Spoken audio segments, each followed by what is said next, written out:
The Grande Punto came out in 2005. It was pretty much neglected through its 13-year run. Meanwhile, pretty much every other Super Mini shot ahead. Not good news at the time, but what it means now is you can buy a car that's as little as 2 years old that represents 2005 driving. So, what we have here today is a 2010 Punto Evo, right bang in the middle of the production, in genuine Italian spec. Now this car has the recipe to be a proper riot. It looks pretty good, it's got a fiery little engine, and in the old days that would be something to look forward to. We'll get onto the driving in a minute, but let's have a look at the design. Now they always did a really good job on the original Grande Punto of making this long nose look elegant. That was for the pedestrian safety. On the Evo, they kind of ruined it a bit with this plastic kind of one-piece grille. Not as classy as your chrome thing before, but you do get some semblance of chrome. The rest of it is all clean lines, even to the point where the boot doesn't have a handle on it. You press the button, it pops out, and you have to lift your fingers underneath. Generally, it's a really nicely proportioned shape, and it has aged well, and it does echo that very first Punto of 1993. And inside, in classic Punto fashion, it's really spacious. It was in that awkward size between a Fiesta and a Focus, and indeed it's got a wheelbase bang in the middle, just over 2.5 meters. That means you get lots of leg room, and of course you get lots of headroom as well for that classic Punto shape. The Evo gets a slightly revised dash. That means you get a taller centre stack with nice glossy piano black details, which very much copying a Fiesta. And you do get some nice jazzy fabrics. I think they're all really nicely trimmed, and there's little aluminium flares on the doors. I'm not really sure if I like this particular example's polystyrene type perforated horribleness on the dash, but generally it's enough to be visually exciting. Overall, a comfortable place to be. The seats are good and it looks good.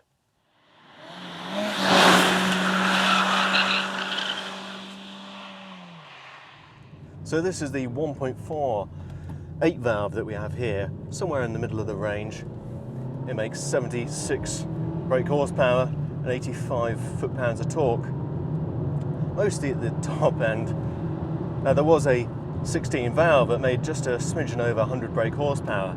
Now another crucial difference is that that car had a 6-speed gearbox, whereas here we have 5, and it had the new multi-air technology. Now, okay, the 8 valve isn't the fastest thing in the world. It does 13.2 seconds to 60, and it will just nudge over 100 miles an hour. But where it matters is that it has all the classic Fiat zingy engine qualities to it, and that's because it's a fairly old engine. It's the fire engine, and it dates back to the 80s. It's not fast, but above 5 it sounds good. It's got real character to it. And actually, there we go, just pushing over 6. The throttle response is decent as well. I will say that pretty much all the pedals feel a little bit springy, and of course we have electric power steering. Now it's got 2 settings. I'm in the heavier, the non-city setting, but it's still a little bit vague. They did improve it from the very first ones by mounting the power assistance to the rack, not the column. They may have improved it slightly. The chassis itself, though, really impressive actually. The rolling refinement, the way it goes down a road and tackles bumps, properly impressive. At the front it's got a really strong subframe, and McPherson struts mounted with 2 directions for the impact to go. So it deals the bumps very well indeed. But what I find really interesting is at the rear it's got no anti-roll bar, because they managed to make the twist beam axle a varying thickness. Now that saves unsprung weight and improves the ride. As far as I can say, that's a good thing. All in all, it's got proper poise to it, and you can throw it into corners with abandon and it will tidy everything up for you. You do get a proper sense of the chassis from your seat. You can heel and toe, the pedals are nicely placed for that, and there's a decent amount of grip. decent amount. Yeah, a properly fun car to drive. Not the fastest, but it's got brio, and that's what matters.